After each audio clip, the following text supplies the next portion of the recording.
Tapi ini teman-teman pasti nungguin saat. Ya nggak apa-apa. Ya masalah. Oh boleh masuk. Oke, gue mau rukyah deh. Kalau lu merasa kesurupan, telepon Fed. Oke, gue mau rukyah semuanya yang mendengarkan dan menyaksikan video ini. A'udzubillahi minasyaitonirrajim. Bismillahirrahmanirrahim. Lucky Pad Channel. Apa nama channelnya? Lucky Pad Channel, Ustaz. Wah, Masya Allah, ajib. Assalamualaikum warahmatullahi wabarakatuh. Waalaikumsalam warahmatullahi wabarakatuh. Kembali di sana lagi Pak. Iya lah. Iya kan? Ayo, ya udah masuk lagi tema. Kembali kita bertemu di Lucky Pad Channel dengan setup yang baru, tapi dengan muka yang lama. Wah, Di sini kita bareng sama Ustaz Tahal dan Ustaz Ade. insyaallah. Dua-duanya Ustaz. Bukan lah.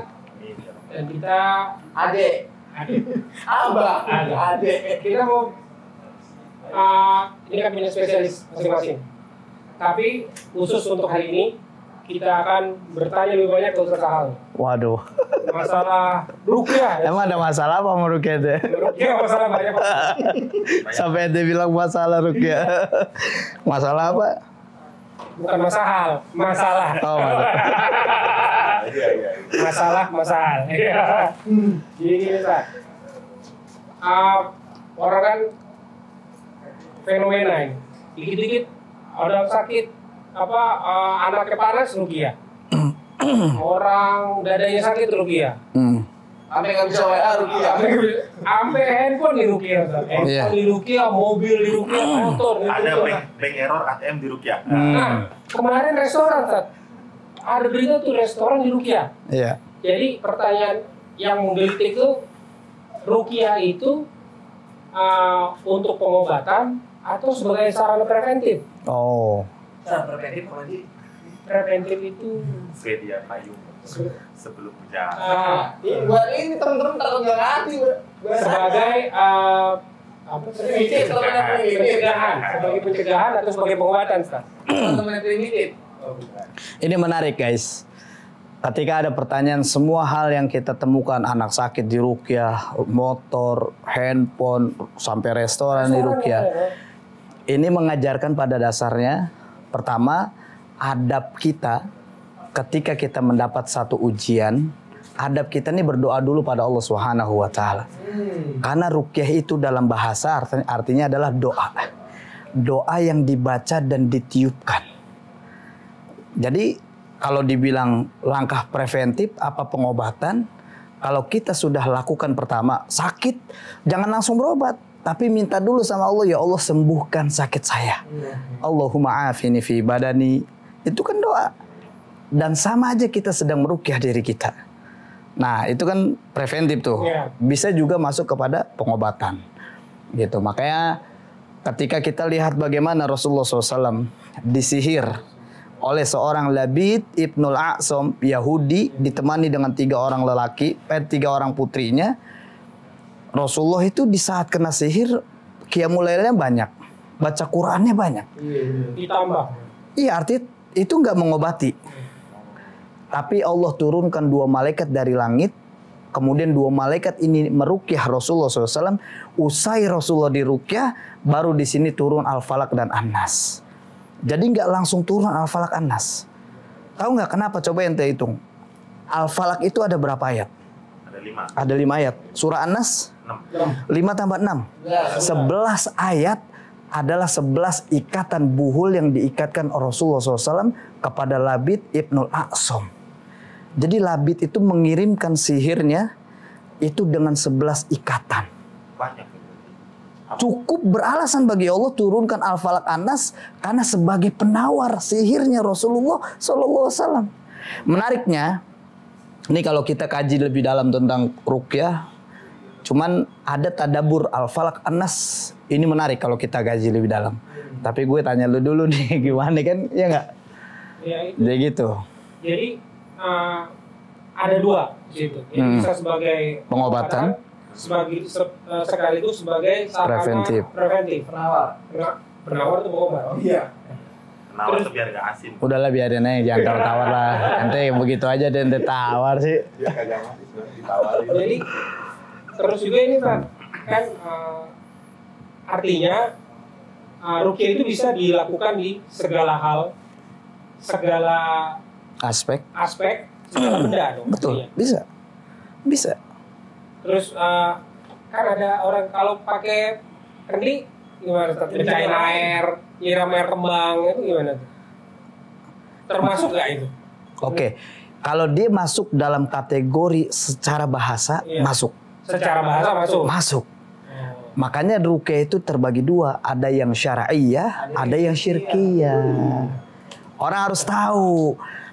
Contoh, Ustadz, kalau ruqyah syirkiyah itu yang kayak gimana? Contoh, Itu, Ustaz, contohnya. ya. Pertama, Anda nggak perlu bicara tentang panjang lebar gimana ruqyah syirkiyah, tapi contoh sederhananya adalah siapapun yang mendatangi peruqyah syirkiyah, biasanya pertanyaan pertama kali yang ditanyakan adalah siapa nama ibu kamu? Siapa namanya? Siapa nama emak lu? Siapa nama ibu lu? Kayak tukang tipu di telepon. Kenapa nama ibu yang ditanya? Ternyata nih logika sederhananya kita di dalam Islam, penisbatan jalur keturunan itu jalurnya ayah bukan ibu. Iya, tuh. Umar bin Khattab, Utsman bin Affan, Ali ibn Abi Thalib, Khattab, Affan, Abi Thalib mati kafir. Penisbatan ini tetap dipakai jalur ayah. Kalau dia pakai jalurnya ibu, berarti ada pelanggaran syar'i yang sedang dilakukan. Mohon maaf, ente besok datang ke bank, perbankan, pegadaian, ente minta formulir, yang ditanya nama siapa? Nama ibu.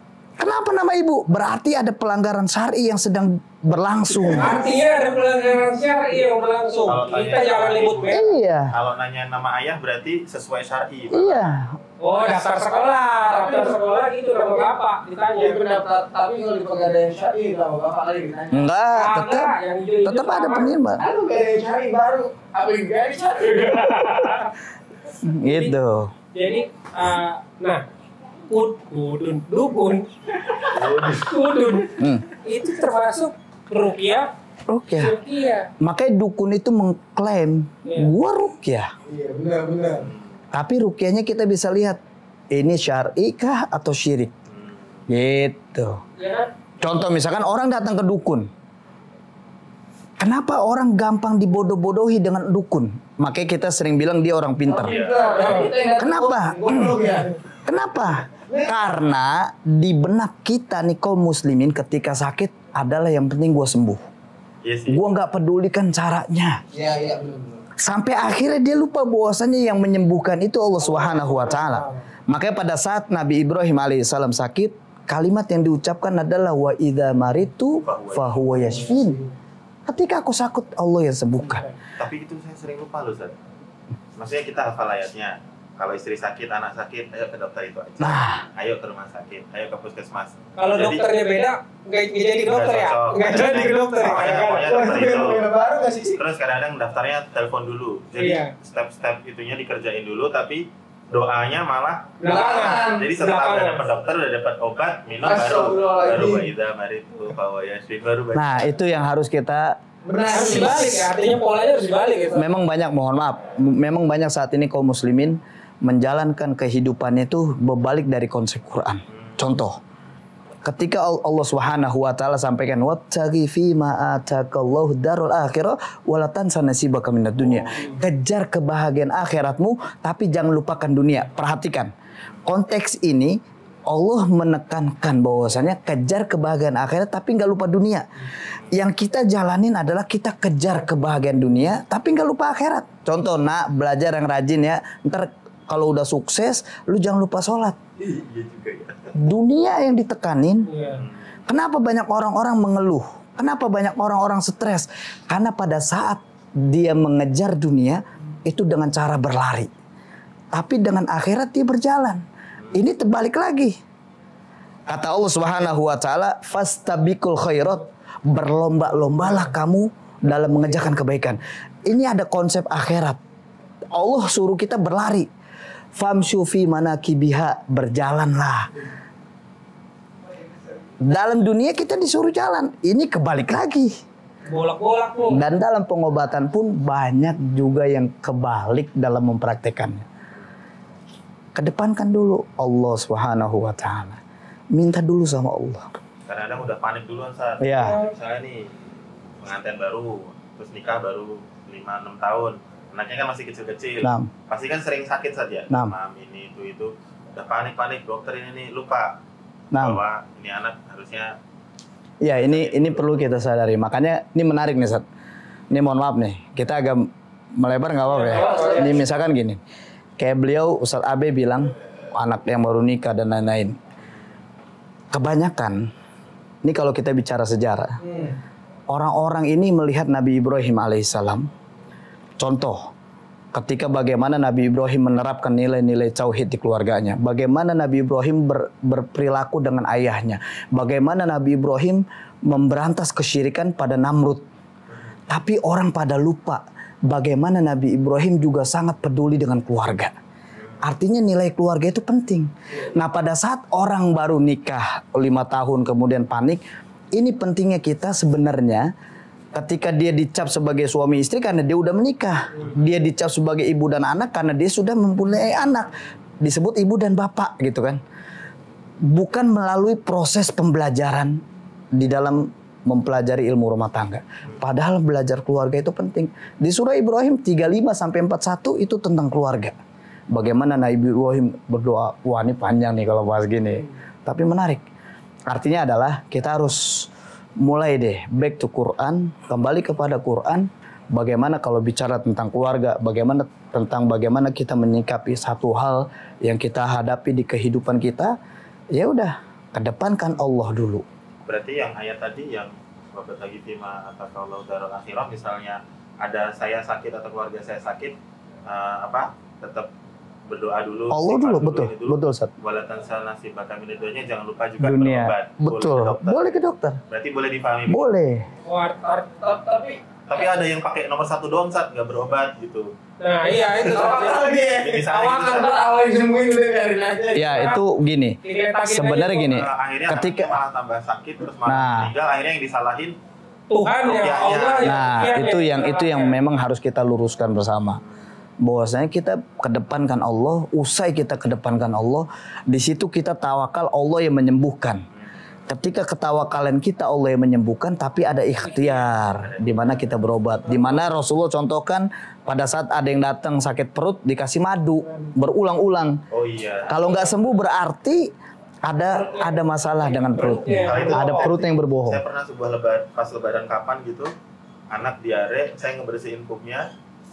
Habis itu saya makan, udah cuci tangan pakai ini, saya diare itu 2 apa 3 hari. Pernah. Habis itu baru dikasih tahu tentang apa madu katanya. Itu setiap 2 jam minum madu, mampet akhirnya dalam sehari. Wah ya Allah, lebaran tuh nggak enak sama Kalau perlu makanan. pakai itu, berarti intinya mau ke berobat ke medis ataupun ke tempat lain alternatif, tapi yang penting tidak menyalahi syariat ya. Betul. Gitu ya. Apa sih kira-kira yang menyalahi syariat dalam pandangan Islam orang berobat gitu? Menyalahi syariat pertama, dia memberikan ketawakalannya kepada selain Allah SWT. Dia mempercayai penuh bahwasanya fulan bisa mengobati, bisa menyembuhkan. Itu salah tuh. Kalau ucapan gini udah cocok sama dokter ini. Ya. Itu satu. Itu sugesti apa tawakal? Iya itu satu. Terus juga ada yang kedua kadang-kadang sudah telepon nih, wah dokter yang biasa nggak ada yang dokter berganti. Ntar aja dah. Tapi emang sebenarnya kadang kita punya track record sama si dokter yang ini, wah kemarin masih gue dikasih obat ini, aku jadi malah tambah parah yang dokter ini. Padahal ada kejadian gini, obat yang dikasih sama, dosisnya sama, tapi ke dokter yang satu sembuh, yang dokter kedua nggak sembuh. Sebenarnya gini, ini tinggal bagaimana cara kita melihat atau memandang satu persoalan. Contoh gini, pada saat kita bilang dokter ini yang cocok, dokter ini nggak cocok, kita sering melihat bahwasanya dokter ini punya pemahaman yang jauh lebih mengena atau penjelasannya lebih mengena. Contoh. Ane kemarin ketemu orang di jalan, minggir, Ane lagi lihat bapak-bapak, Ane tanya, Pak, kenapa kipas anginnya rusak? Ya di sini nih. Dia ketemu tukang servis. Pas di servis, cuman ada baut yang lepas, dikencengin, terus tak, hidup. Bisa. Ini orang cuman bilang, cuman begini doang. Kalau lu tahu begini doang, apa lu bawa kemari? Logikanya gitu. Karena ilmu yang dia tahu, sehingga orang bilang, kok cuman begitu doang? Bukan cuman begitu doang, karena dia belum tahu ilmunya. Nah, kebanyakan orang Ketika dia merasa cocok dengan dokter yang satu dengan yang lain daripada yang lain, dia menganggap bahwa dokter ini memang lebih memahami kasusnya, tidak bertele-tele dalam mendiagnosa. Baru datang dia udah ngerti, oh ini begini. Dan ketika dijelaskan itu lebih pas. Biasanya itu. Ini bukan masuk dalam kategori ketawakalan. Sugesti. Dia lebih, iya kayak misalkan ente datang ke rukyah. Gue lebih cocok ini karena penjelasannya lebih dapet, nggak mendikte. Oh penyampaiannya lebih kena. Oh ini. Chemistry-nya juga kan, chemistry antara rukyah dan dirukyah, dokter dan pasien itu kan perlu. Iya. Jadi begitu dokter itu datang disambut gimana? Iya senyum. Kan? Orang rukyah juga kan ada temenannya tuh dia, enak di rukyah mulai kenapa? Jutek ngomongnya jutek itu jutek air dong air jutek banget bukannya terus apa nggak ramah orangnya nawarin minum kagak apa kagak iya nah itu kan dari situ udah pengaruh makanya ya lagi-lagi kita harus bagaimana kita pintar-pintar bermuamalah. Tadi soal saya potong. Dimaafin. Tadi yang pelanggaran pengobatan yang non syariah itu modelnya apa nih, Ustaz? Sakit nih anak atau keluarga, stroke misalnya atau apa, terus tiba-tiba di medis sebenarnya harus lewat fase ini dan ini. Terus di alternatif harusnya lewat fase ini, tapi lewat jalan yang lain cuma di tepok doang, atau dibikin doang sehat gitu. Ya, bener. Ada gitu ya. Terus dikeluarin apanya, dilap pakai tisu udah nutup lagi. Nah itu. Ya ini tipu daya sebenarnya. Jadi gini, ketika kita melihat bahwasanya apa sih yang menyebabkan dalam pengobatan itu terlihat ada pelanggaran syar'i. Pertama, kalau dalam nilai-nilai hukum syar'i, ketika ruqyah sendiri, dia bacaannya harus jelas. Dia baca apa? Misalkan dia baca Al-Fatihah, Bismillahirrahmanirrahim, Alhamdulillahirabbil alamin, Arrahmanirrahim, Maliki yaumiddin. Itu jelas dia baca Al-Fatihah. Tapi kalau orang yang melanggar syar'i dalam pengobatan, dia baca Bismillah, kemudian selebihnya qomat kamit dan gak jelas maknanya. Terus yang kedua, umumnya dia menekankan ada sebuah penjagaan selain Allah Subhanahu wa taala. Oh, ini. Nih kalau misalkan kalau misalkan mau baik nih benteng ini tempel tembok-tembok deh. Wah, itu yang nih bawa syaratnya jangan lupa bawa ini ya, minta ini. Biasanya dia minta benda-benda yang kita pernah pakai, bawa telur, bawa ini, bawa foto, bawa celana dalam dan lain-lain. Poster Tottenham juara champion. Iya itu ada penekanan di situ. Dia sering mengajarkan bahwasanya kesembuhan itu punya gue. Gue bisa nyembuhin. Gue yang nyembuhin. Ah itu udah melanggar syar'i. Yang mestinya adalah coba perhatikan orang-orang yang syar'i dengan yang tidak syar'i. Biasanya orang-orang yang melakukan pengobatan syar'i, dia selalu mengajarkan bahwasanya yang menyembuhkan kamu adalah Allah Subhanahu wa taala, bukan saya. Saya membantu untuk memfasilitasi. Tapi retorikanya orang-orang yang gitu ada juga bahasanya gitu. Ada juga. Sebagai ini aja gitu. Ya saya cuman sebagai ini. Sebagai ini aja semua kemudian dari Allah gitu. Betul. Embel-embelnya banyak. Iya embel-embelnya banyak, tapi di balik itu nih nanti tempel ya, nih taruh di dompet ya. Oh ini diikat nih gelang nih. Nih taruhin suuk di sini supaya nggak kesambet lagi. Itu kan ada embek-embek ya, embel-embelnya. Tapi kalau Ustaz Abi bilang tadi yang masalah dia ada maksudnya sebenarnya secara logik kita kalau dia sakit berat kayak begitu diobati hanya dengan sederhana kayak begitu butuh proses penyembuhan yang lama, tapi ini cuma beberapa jam baik sembuh gitu. Ya itu biasanya berulang nanti. Ini sama kayak ada tuh ya. Kayak misalkan dibaret set sampai dirobek itu. Tahu nggak? Enggak. Sama. Jadi gimana? Itu sebenarnya ada permainan, ada tipu daya di balik itu. Ada sihir yang dimainkan. Nih, orang-orang yang mau melakukan itu biasanya dia akan memberikan sihir untuk orang di sekitar dulu. Nanti orang-orang di sekitar itu kena efek sihir. Lihat bagaimana Nabi Musa alaihi salam ketika berhadapan dengan 10.000 penyihir Firaun. Nabi Musa kena efek sihir. Sampai Nabi Musa alaihi salam merasa takut. Allah mantapkan Nabi Musa, "Qulna la takhaf innaka antal a'la." Wa alqi ma fi yaminik talqaf ma sana'u innama sana'u kaidus sahir. Artinya memang dia akan mainkan tipu daya itu dulu. Coba ente perhatikan orang-orang yang mau main debus.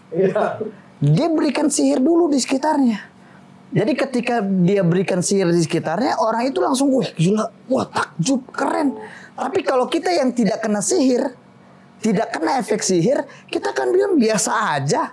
Gue juga bisa begitu. Biasanya gitu. Makanya yang kayak gitu tuh biasanya ada efek sihir dulu yang ditebarkan. Iya. Terus? Nah. Kan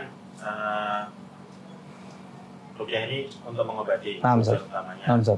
Tapi kadang-kadang kita sendiri nggak percaya diri nih, misalnya istri atau anak atau orang tua atau saudara sakit, kita nggak pede nih ngebacain ayat Al-Quran.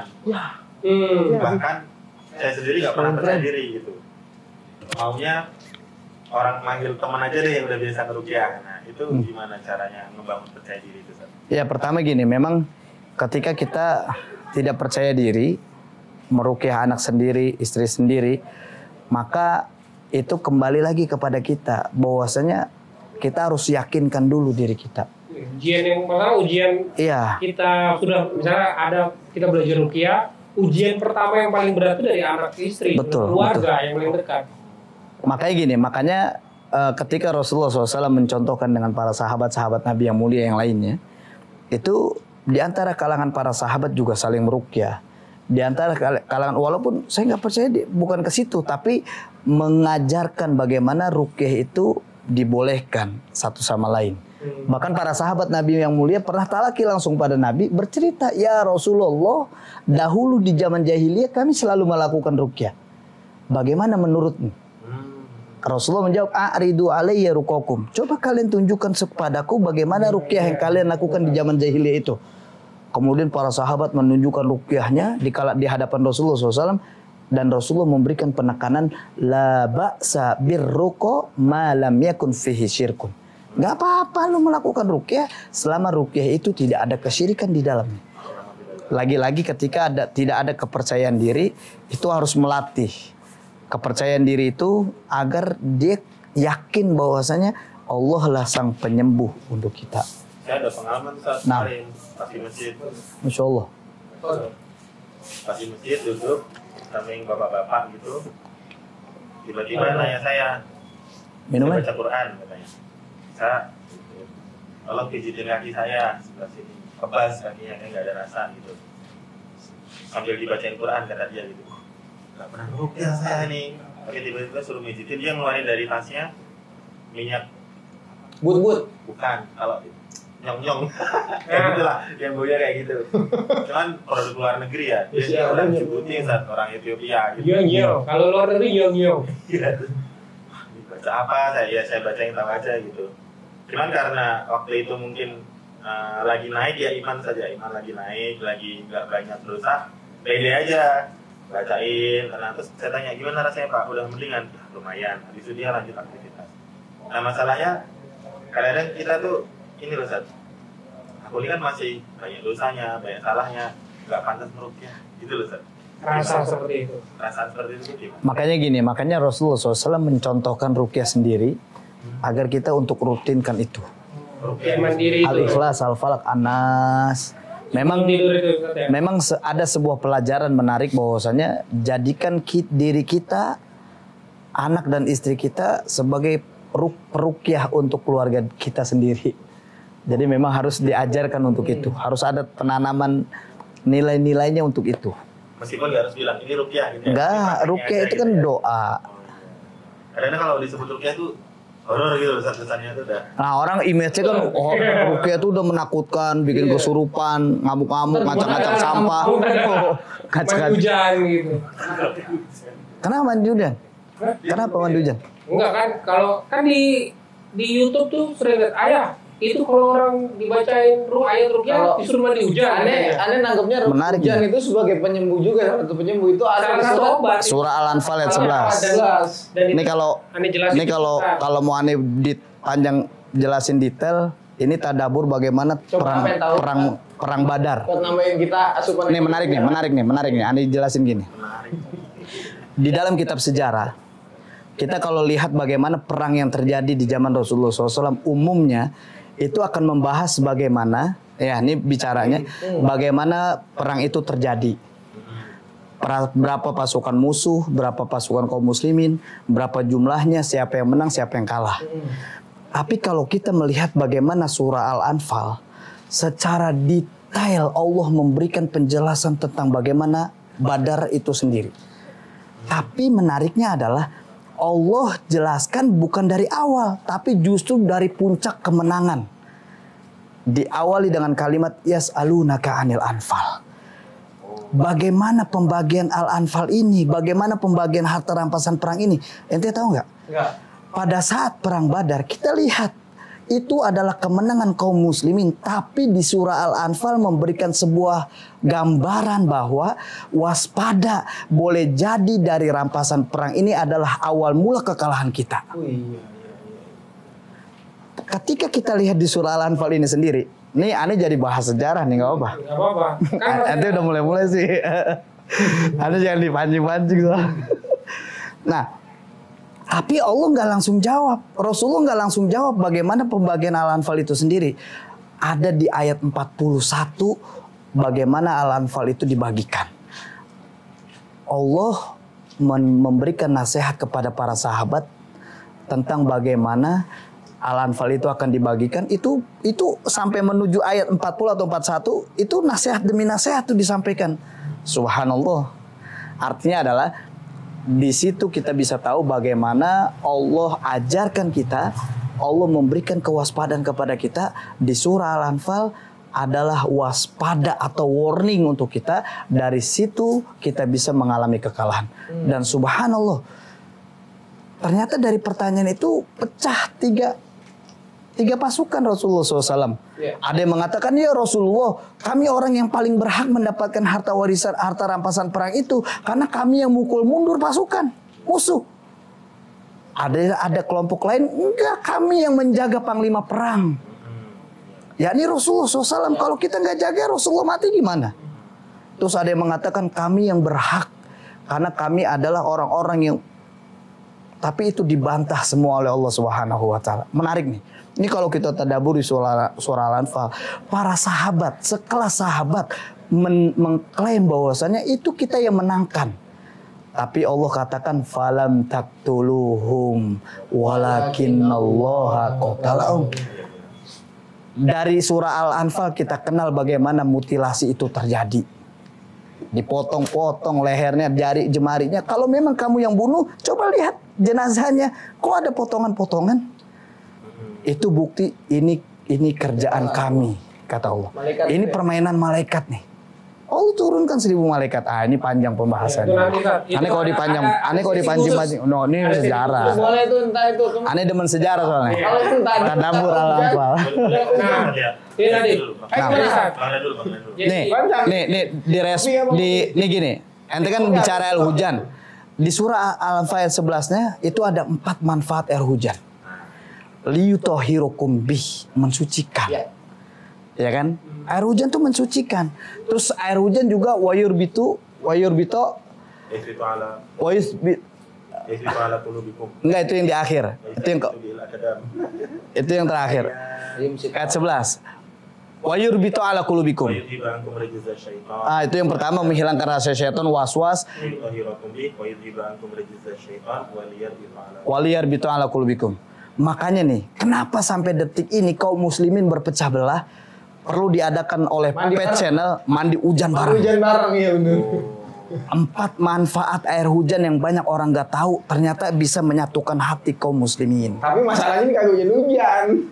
Soal itu bukan masalah, minta sama Allah. Hujan baru gitu ya.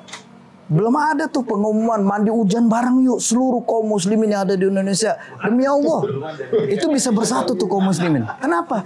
Karena Allah yang menjanjikan itu. Wah, ini kajian dalam ini. Coba. Ada jangan dipancing-pancing lah, ntar ada lupa ngomong, lupa berhenti.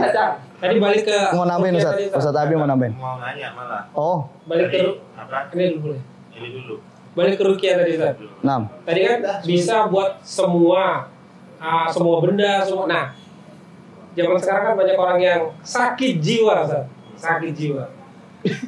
Dia self diagnose. Jadi dia baca tulisan, wah gue kena ini nih, anxiety. Gue kena bipolar nih, gue kena ini, kena itu. Ada kemungkinan nggak itu salah satu dari gangguan jin? Atau malah dia memang punya jiwa yang terguncang, Terus juga ada tiupan-tiupan setan sih, tiupan-tiupan jin sih. Kalau ente nanya aneh bisa jawab itu positif gangguan jin. Gangguan jin positif. Skizofrenia, bipolar, anxiety disorder, terus apa lagi tuh? Narsistik. Nah, narsistik, personality itu gangguan jin. Jadi personality yang sehat itu yang kayak apa dong? Jadi gini, ketika kita tahu betul, jadi pada saat orang-orang ini kita kaum muslimin, kita manusia sudah berupaya penuh ikuti aturan mainnya Allah dan Rasulullah SAW, maka di sini kita akan terus berada. Ketika diajarkan la taghdab walakal jannah, jangan marah karena al-ghadabu minasyaiton, karena marah itu datangnya dari syaitan. Di situ sadar betul bahwasanya ternyata pintu masuk ke syaitan itu lewat marah. Nah, makanya orang-orang yang ketika dikuasai ya atau didominasi oleh bangsa jin, maka umumnya mereka punya kepribadian yang ganda, karakternya sering mudah marah, terus gampang baperan, terus gampang sedih, tiba-tiba itu berubah. Itu orang-orang yang dihinggapi jin. Berubah secara cepat ya. Iya, iya. Dalam satu dia bisa, betul. Biasa aja. Swing moodnya cepat. Iya, swing mood. Tahu-tahu nangis. Iya. Kenapa? Habis baca postingan lihat kucing kelindes misalnya kayak gitu. Nangisnya kayak bapaknya meninggal. Iya, gitu. kayak dalam banget. Itu makanya di dalam Islam kan kita bisa tahu bagaimana sikap kita menyikapi satu hal yang hilang dalam diri kita. Nggak boleh berlebihan. Ketika senang juga nggak boleh berlebihan. Ketika sedih nggak boleh berlebihan. Untuk jiwa yang bersedih. Itu satu lagi yang artinya kan ada orang yang kalau dari psikologi itu dia berkepribadian ganda. Jadi ada orang yang sampai 24 kepribadian dalam satu tubuh. 24. Iya itu. Dua lusin. Jadi dari dia ada anak-anak dalam, tapi dia begitu ditanya, karena memang ada 24 di dalam ini. Nanti ada yang perempuan, ada yang orang tua. Kenapa dia bisa tahu itu? Karena ada bisikan-bisikan lain yang. Artinya memang itu bisa kita pastikan ya. Iya, kenapa anda bisa pastikan? Karena hampir banyak orang-orang yang berhadapan dengan aneh, skizofrenia, bipolar, narsistik disorder, betul kan? Personal disorder, anxiety disorder, BSDM. itu umumnya. BSDM. Umumnya itu ada jin yang mengganggunya sehingga jin ini menguasai dirinya. Ani sering ketemu yang begitu. Pernah ada pengalaman ngerukia yang paling seru nggak terkait yang tadi? Banyak. Yang orang punya kelainan jiwa lah. Gitu, Banyak. Jiwa. Ada 12 tahun anxiety disorder. Kalau udah mulai macet, dia keringat dingin sampai dia panik, dia harus, seakan-akan dia akan mati di dalam mobil, seakan-akan dia nggak bisa bergerak. Oh, kayak orang ini dong, klaustrofobia ya. Itu dia 12 tahun tersiksa dengan anxiety disorder. Subhanallah, izin Allah, ruqyah itu ketika dibacakan Quran, anxiety disorder itu hilang. Kenapa? Kenapa itu? Lagi-lagi kita akan ingat bahwasannya ala bizikrillahi tatmainnul qulub. Ingat Allah tenang. Kenapa banyak orang ketika ingat Allah nggak tenang? Kenapa? Karena hatinya itu tidak lagi ke Allah Subhanahu wa taala. Kenapa pada saat kita sholat? Kok sholat ini biasa aja bagi dia, padahal posisi kita sholat ini kita sedang berserah diri kepada Allah Subhanahu wa taala. Pada saat kita angkat tangan Allahu Akbar, kita ini sedang angkat tangan, maka di situ Allah pasti turun tangan. Gila nggak tuh? Gila ya kan? Yo.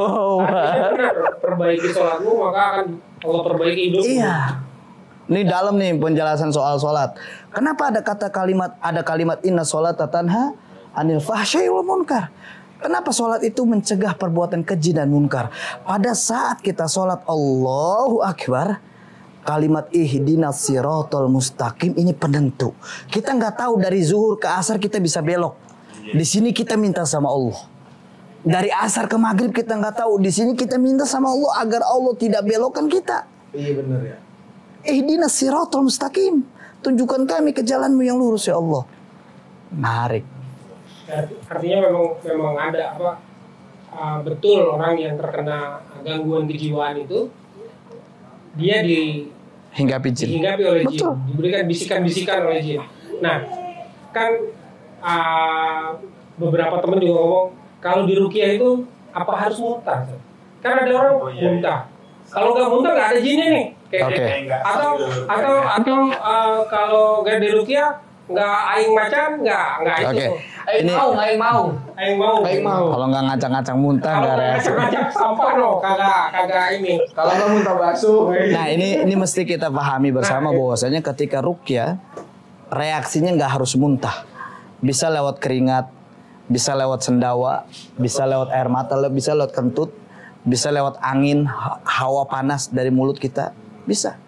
Jadi kemungkinan besar itu bisa terjadi. Bisa. Bisa. Nanti coba harus Sama itu kan ada yang orang apa? Wah, jinnya diajak ngomong nih. Jinnya ngomong lewat orang yang di ruqyah. Apa itu benar kayak gitu? Bisa aja. Bisa. Bisa aja. Jadi dia Di dalam surah Fusilat ayat 26, Allah Subhanahu wa taala berfirman,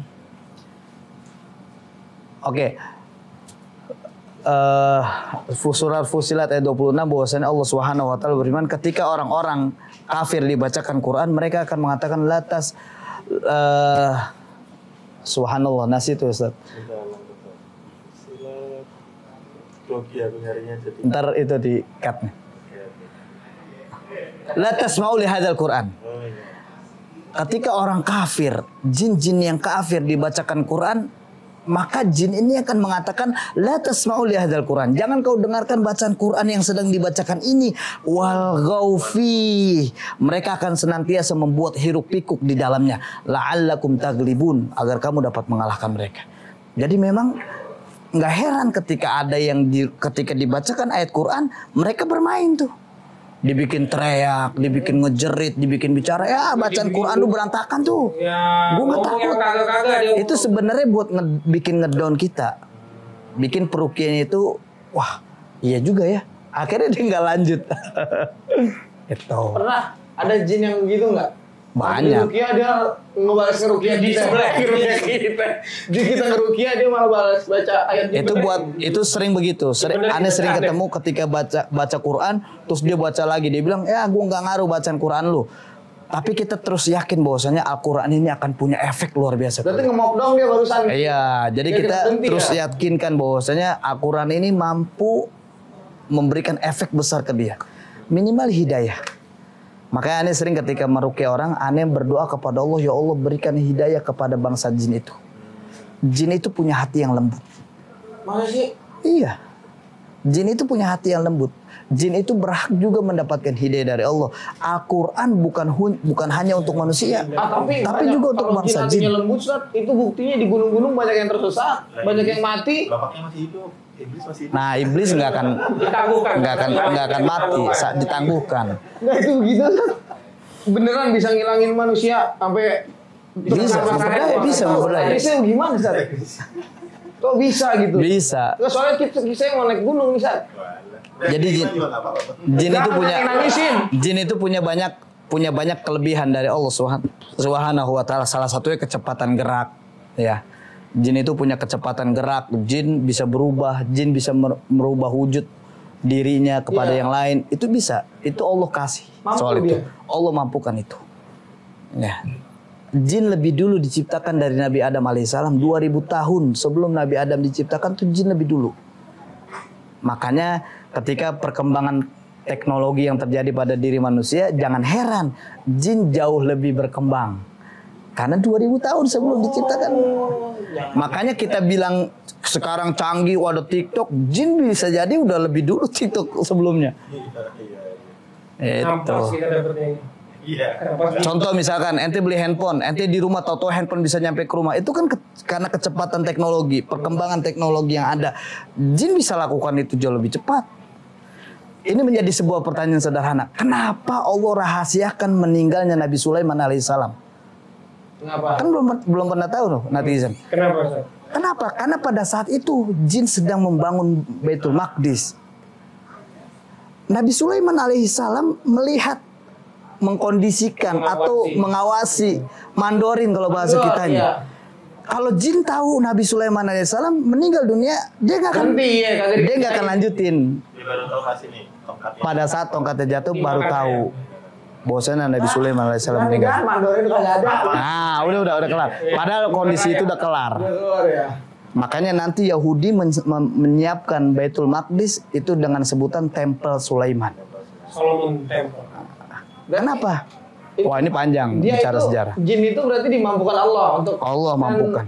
waktunya lebih Panjang. lebih panjang daripada lebih dulu daripada mungkin Betul, 1000 tahun. betul. Berarti isu-isu yang beredar kayak di daerah-daerah kita nih nasional ya, maksudnya bukan daerah mari mah aman. Itu kayak kota besar di Kalimantan itu apa namanya Sarajana ya? Terajana. Terajana baru. Sarajana. Sarajana satu dong. Sarajana. Katanya itu kan ada kota besar itu kan di sana yang ternyata pagi itu nggak ada gitu. Iya, jadi gini, banyak orang-orang yang belum mengetahui bagaimana Allah Subhanahu wa taala memang memberikan kekuasaan kekuatan, kemampuan kepada bangsa jin. Jadi hal ini yang sebenarnya kita sadari, oh itu ya. Kenapa aneh bilang jin itu punya hati yang lembut? Di surah jin itu sendiri mereka takjub ketika dibacakan Al-Qur'anul Karim. Arti takjub itu mereka mendengarkan Al-Qur'an. Itu kan kalau bukan hati yang lembut apa dong? Hatta mu'minan aw yumsikafir. Sama aja. Satu lagi nih, Sir. Demen nih udah mulai bahasa Arab nih, masya Allah. Yalla nastamir bil lughatil arabiyyah. Oh, masih berhenti. Sama. Kan tadi bahas Al-Anfal tentang ada ghanimah ya, di mana ghanimah itu salah satu manfaatnya adalah untuk pengentasan kemiskinan. Nah, Karena untuk fakir miskin. Nah. Ada nggak Sat? Atau ada nggak sih rupiah untuk mengentaskan kemiskinan? Ini sahabat-sahabat miskin kan butuh. Sahabat miskin. ini jiwa-jiwa miskin gue berontak. Listrik palanya sakit. Ini gimana nih Sat? Ada nggak ruqyah itu untuk mengatasi kemiskinan? Sebenarnya gini, ketika kita ditanya ada nggak ruqyah itu untuk mengatasi kemiskinan, kita lihat Al-Quran kembali. Di dalam Al-Quranul Karim, ketika Allah sampaikan ada senang ada sedih, tapi Allah sampaikan bukan kaya dan miskin, tapi kaya dan cukup. Kenapa banyak di antara kita merasa miskin? Karena kita merasa tidak cukup dengan apa yang diberikan sama Allah Subhanahu wa taala. Syukuri dulu. Kenapa di dalam surah Ar-Rahman Allah 31 kali ingatkan dengan kalimat fabi ayyi ala'i rabbikum tukadziban? Karena Allah ingin sadarkan manusia dan jin untuk bersyukur kepada Allah Subhanahu wa taala. Contoh. Kenapa ente nggak bisa bersyukur pada Allah? Contoh. Bang. Pet, ente paling suka buah apaan? Ente paling suka makan Semangka buah. yang sedang yang gede-gede. Semangka yang sedang. Iya. Demen tuh. Kalau lagi kumpul Melon. Kalau lagi kumpul nih, terus ente dihidangkan buah lain, padahal melon ada, tahu-tahu ada yang makan. Tapi dihidangkan yang lain, mangga, rambutan, pisang, perasaan ente gimana? Tahu melonnya nggak ada? Iya. Pasti marah.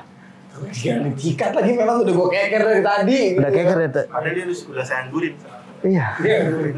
Kenapa marah? Kenapa kecewa? Karena pada umumnya kita manusia selalu lihat yang nggak ada. Di sini Allah sampaikan kalimat fabi ayyi ala'i rabbikum tukadziban. Fet, kan ada mangga, Fet. Kan ada rambutan. Kenapa nyari yang nggak ada sih? Begitu. Jadi ruqyah itu adalah ketika kita berdoa kepada Allah, sebenarnya Allah akan membuat kita kaya dengan merasa cukup di dalam hati kita. Karena dalam hadis sahih yang mulia kata Rasulullah SAW, laisal ghina an kasratil arad, walakinnal ghina nafs. Kaya itu bukan karena kemewahan hartanya, kemegahan, walakinnal ghina, akan tetapi kaya itu adalah ghina nafs, kaya jiwanya. Wah, itu Masya susah Allah, nih melebar nah, nih. bener, enggak, itu kalau kayak gitu jangan-jangan sobat miskin yang jarang bersyukur juga itu Nah, kapan-kapan kalau mau, gara-gara gangguan jin juga kali ya. kalau mau, Ya nggak sih, Sat? iya bisa juga. Ah, beneran. Sangat mungkin. Jadi bisa kapan-kapan Kita tadaburi surah Al-Qasas, surah yang ke-28 ayat 76 sampai 80. Nah, Ini menarik. Ini pembahasan tentang belajar dari kesalahan Qarun. ini boleh Kita Bang, belajar. bos. Ini tadabur Quran. Ya, tapi saya Tanpa disadari. Tapi ini teman-teman pasti nungguin saat. Ya nggak apa-apa. Ya masalah. Oh boleh masuk. Oke, gue mau rukin deh. Hah? Pasti nungguin. Di mari. Iya. Di sono. Di sini kapan? Ya, sini. Sama Anwar juga. Lek. Aman. Jadi biar kita ngejaring teman-teman. Iya, ini, bisa. Kita bikin acara. Biar Guys, dijadiin- buat lu yang nonton video ini, kalau lu merasa kesurupan, telepon Fed. Oke, dengerin ya. A'udzubillahi minasyaitonirrajim. Oke, gue mau ruqyah semuanya yang mendengarkan dan menyaksikan video ini. A'udzubillahi minasyaitonirrajim. Bismillahirrahmanirrahim. Alhamdulillahirabbil alamin. Ar-Rahmanirrahim. Maliki yaumiddin. Iyyaka na'budu wa iyyaka nasta'in. Ihdinas siratal mustaqim. Siratal ladzina an'amta 'alaihim ghairil maghdubi 'alaihim waladdallin. Amin. Bismillahilladzi la yadurru ma'asmihi syai'un fil ardi wala fis sama' wa huwa samii'un 'alim. A'udzu billahi wa qudratihi min syarri ma ajidu wa uhadir. A'udzu bi kalimatillahi tamah min kulli syaitanin wahamah wa min kulli 'ainin lamah. Ya hayyu ya qayyumu bi rahmatika astaghis aslih li sya'ni kullahu wa la takilni ila nafsi tarfata ain. Allahumma inna na'udzu bika minas sihri ma'kul. Allahumma inna na'udzu bika minas sihri mashmum. Allahumma inna na'udzu bika minas sihri marsyus. Allahumma inna na'udzu bika minas sihri mu'allaq. Allahumma inna na'udzu bika minas sihri mashmum. Allahumma inna na'udzu bika minas sihri madfun. Ya ma'syaral jinni wal ins. Ya ma'syaral jinni wal ins. Ya ma'syaral jinni wal ins. In istata'tum an tanfudhu min aqtaris samawati wal ard fanfudhu la tanfudhuna illa bisultan fabi ayyi ala'i rabbikuma tukadziban. Ya hayyu ya qayyum, ya hayyu ya qayyum, ya hayyu ya qayyum bi rahmatika astaghis aslih li sya'ni kullah wa la takilni ila nafsi tarfata ain. Bismillahirrahmanirrahim. Qul huwallahu ahad, Allahus samad, lam yalid wa lam yulad wa lam yakul lahu kufuwan ahad. Bismillahirrahmanirrahim. Qul a'udzu birabbil falaq min syarri ma khalaq wa min syarri ghasikin idza waqab wa min syarrin naffatsati fil 'uqad wa min syarri hasidin idza hasad. Bismillahirrahmanirrahim. Qul a'udzu birabbin nas malikin nas ilahin nas min syarril waswasil khannas alladzi yuwaswisu fi sudurin nas minal jinnati wan nas. Allahumma shalli ala Muhammad wa ala ali Muhammad kama sallaita ala Ibrahim wa ala ali Ibrahim innaka Hamidum Majid. Allahumma barik ala Muhammad wa ala ali Muhammad kama barakta ala Ibrahim wa ala ali Ibrahim innaka Hamidum Majid. Keluar semuanya kalian hamba Allah ya ma'syarul jin yang kalian mengikatkan buhul kalian di tubuh manusia. Keluar kalian seluruhnya ya ma'syarul jin yang terikat sebuah perjanjian dari jalur-jalur keturunan kalian. Putus seluruhnya dengan izin Allah. Wah ini tidak cukup. Hayati lelah bang. Nah ini Ustaz, kalau jin itu kan tidak bisa terlihat oleh mata manusia. Terus juga kalau dia menampakkan diri itu gimana Ustaz? Ini menarik. Dia terlihat oleh manusia. Jadi kan orang takut kuntilanak, ini ada pocong gitu. Kan takut. Padahal cuma di sini begitu keluar negeri, ada Jack the Ripper lewat gitu. Beda kan untuk setannya itu di sini sama luar negeri. Itu gimana kalau manusia jin terlihat oleh manusia? Ya di dalam surah Al-A'raf ayat 27 Allah Subhanahu wa taala berfirman innahu yarakum huwa wa qabiluhu min haitsu la tarawnahum. Sesungguhnya memang syaitan ini bisa melihat kita dimanapun kita berada. Tapi gak ada satupun manusia yang bisa melihat mereka. Beda halnya dengan mereka yang menampakkan diri. Ya. Itu beda. Itu mereka terlihat menarik. dari kita ya. Jin sama dengan aliran listrik. Oke. Aliran listrik ada. Kita bisa lihat lampu karena ada aliran listrik yang sampai kepada lampu. Dia bisa nyala. Tapi kita nggak bisa lihat aliran itu seperti apa. Pas kita pegang baru kesetrum. Jin sama kayak ular. Ular kalau udah menampakkan diri kepada manusia, kalau dia nggak membunuh manusia, dia yang dibunuh. Jin juga sama. Ketika dia menampakkan dirinya di alam manusia, maka dia kena hukum di alam jin. Kena hukuman di alam jin. Ada hadnya, ada hukumannya. Dan jin itu juga bisa kita bunuh kalau dia menampakkan diri. Oh iya, yang ngikat, nyekek itu bisa. Kalau kita lagi di jalan tiba-tiba ketemu jin menampakkan diri, cekek lehernya. Tonjok aja Ustaz. Bisa. Itu dia di alamnya sendiri dihukum dia. Kena hukuman. Kena hukuman. Betul, Sat. Iya. Kena hukuman, Sat. Nah, terus yang cerita ada di zaman Umar, orang yang bertanya, Umar lagi di mana? Perempuan kabur. Dia tanya, sebentar, tanya dulu. Ada jin, dia bisa bertanya sama jinnya. Oh, Umar lagi di sana, lagi di situ. Jadi orang yang mencari Umar mengikuti petunjuk dari perempuan. Itu gimana itu hukumnya? Apakah perempuan itu termasuk yang bersekutu dengan jin, atau dia hanya memanfaatkan? Makanya ada istilahnya. Jadi kan memanfaatkan hubungan dia sama jin. Menarik. Perlu kita tahu bahwasanya sebaik-baik jin adalah seburuk-buruk manusia. Emang iya, Pak? Pertama gini, jin itu ada yang Islam, jin ada yang Muslim, manusia ada yang Muslim. Iya. Jin ada yang mukmin, manusia ada yang mukmin. Jin ada yang kafir, manusia ada yang kafir. Ya. Jin Muslim, ada manusia Muslim. Jin Muslim ini bisa kena hukum menjadi fasik, munafik atau zalim. Sama juga manusia begitu. Walaupun dia Muslim, dia bisa fasik, dia bisa munafik, dia bisa zalim. Di mana jin bisa masuk kategori yang zalim? Pertama, ketika jin itu dia masuk ke dalam tubuh manusia. Jin menguasai diri manusia, walaupun dia mengaku saya Muslim, tapi dia bisa jadi kena hukum sebagai Muslim yang zalim, Muslim yang fasik atau yang munafik. Yang kedua, kita harus pahami bahwasanya mukmin, manusia yang mukmin, jin ada yang mukmin. Artinya adalah ketika kita beriman kepada Allah, kita tahu tugas kita, wa ma khalaqtul jinna wal insa illa liya'budun. Tugas kita ini hanya beribadah kepada Allah Subhanahu wa taala. Jin juga memahami itu. Jin yang beriman kepada Allah, dia memahami tugas dia bahwasanya dia diciptakan Allah untuk ibadah. Sehingga dia tidak akan mau bersentuhan langsung dengan manusia. Karena dia tugasnya beribadah kepada Allah. Ketika wanita tadi bersekutu atau melibatkan jin, berarti bisa dikategorikan ini manusia bukan beriman kepada Allah. Karena manusia yang beriman dia tidak akan melibatkan jin dalam kehidupannya. Bagaimana kasus dengan Nabi Sulaiman yang melibatkan jin untuk membangun? Itu beda. Gimana? Beda. Ada yang bertanya netizen sebelum ditanya. Nabi Sulaiman alaihissalam dia kan punya mujizat, bisa mendengar binatang bicara, menguasai. Lagian kayaknya Nabi Sulaiman cuma memanfaatkan tapi tidak diambil enggak meminta pertolongan. Bukan minta pertolongan, enggak minta balasan. Kalau imbalan. Kalau orang sekarang kan minta tolong sama jin pasti ada imbalannya. Kayak misalkan gini. Ini menarik. Ketika misalkan ada orang yang kesurupan, jin teriak, siapin gua kopi.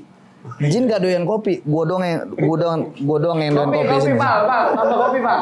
Beneran ini. Kita kalah ya sama maunya jin gitu ya. Iya. Dia cuma mau naklukin kita aja. Jin gak suka kopi. Kenapa? Kelobot tuh kagak suka. Jin gak suka. Kenapa dia minta itu? Sebenarnya bukan kopinya yang diminta sama jin. Yang dia inginkan adalah penghambaan kita kepada dia. Ketika kita bilang iya gue siapin. Jin gak doyan kopi, gue yang suka kopi. Aduh. Gue ngopi dulu guys. Ya itu kan menarik. Jadi manusia hari ini tuh minta tolong sama jin, ibaratnya enggak kok, saya tetap beriman kepada Allah, saya cuma wasilah aja. Itu nggak boleh, gitu. Nggak boleh. Saat kapan-kapan ada ini dong rukyah masal di studio lagi channel ya? Sip, boleh, insya Allah kita atur. Ajib nih. Kita kondisikan waktu insya Allah. Tadi ada PR kan, tadabur belajar dari surat kesalahan sejarah. Aduh menarik nih. Karena ada program sendiri entar saya di kaca gitu. Karena ngejebak dia, beberapa hal yang ini padahal ustadznya beliau kita kan belajar sama Ustaz Abed. Waris, kalau beliau waris. Jadi hari ini ngurusin dunia perjinan. Perjinan. Oke. Khair insyaallah.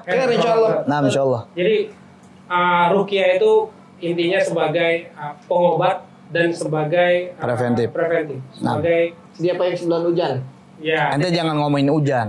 Nih, hujan lagi. Enggak, kalau bicara hujan, kita akan bicara payung. Iya. Payung itu nggak mampu memberhentikan hujan, tapi dengan payung kita mampu menembus hujan. Bener. Masuk akal. Masuk akal. Daripada masuk kotor. Tapi mendingan masuk Lucky Pet Channel. Masuk ke subscribe ke Lucky Pet ini, masuk langsung subscribe. Masuk bener. Habis ini Ikutin. nambah, kayaknya kita undang beliau habis ini nambah subscriber. Iya. Masya Allah. Jadi ruqyah itu sebagai wasilah pengobatan, Enam. sebagai preventif, sebagai pencegahan. 6. Artinya dan juga kita sebagai kaum muslimin sebaiknya bisa meruqyah diri sendiri dan Betul. keluarga kita. Gitu. Betul. Nah, tolong diajarkan bacaan-bacaan sederhana aja, Ustaz. Apa aja bacaan-bacaan dari awal sampai akhir sederhana, karena banyak dari kita itu tidak bisa membaca yang Susah gitu ya Rukiah. sulit. Ustaz. Wah, ruqyah bacanya surat ini. Ngomong Ustaz Kalau aja dah. ini, Ustaz aja dah. Sederhananya adalah Rasulullah mengajarkan. Rasulullah itu, ini kalau kita bicara Rasulullah SAW, Iya. semua yang diajarkan Rasulullah itu mudah. Semua yang diajarkan Apa Rasulullah itu sulit mudah.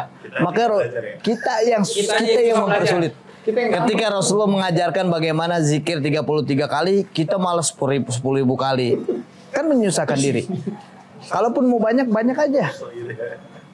Tanpa ada hitungan-hitungan jelas. Ya, yang jelas itu hitungannya dari Rasulullah SAW. Artinya semua yang diajarkan Rasulullah itu mudah. Dan kalau kita mau tahu bagaimana yang diajarkan Rasulullah dengan cara yang mudah, adalah Al-Ikhlas, Al-Falaq, Anas, tiup kedua telapak tangan lalu usapkan ke semua tubuh kita.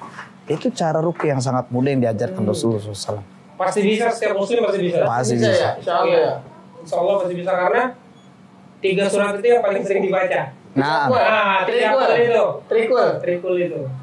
Itu paling sering dibaca oleh ya semua kaum muslimin lah. Nah, secara insya Allah. umum. Karena pasti bisa.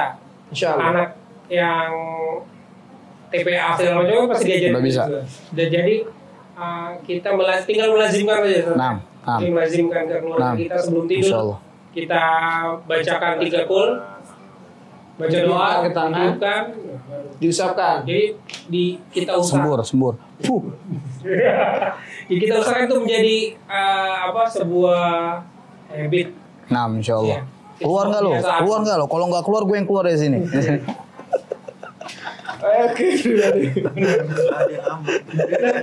Kita mau keluar ini. Udah kelar. Jam berapa tuh? Udah keluar ya waktunya keluar. Udah keluar waktunya keluar. Iya, Oke. bareng-bareng. Oke, kita keluar bareng-bareng semuanya. Subhanakallahumma bihamdika asyhadu an la ilaha illa anta. Assalamualaikum warahmatullahi wabarakatuh. Waalaikumsalam warahmatullahi wabarakatuh.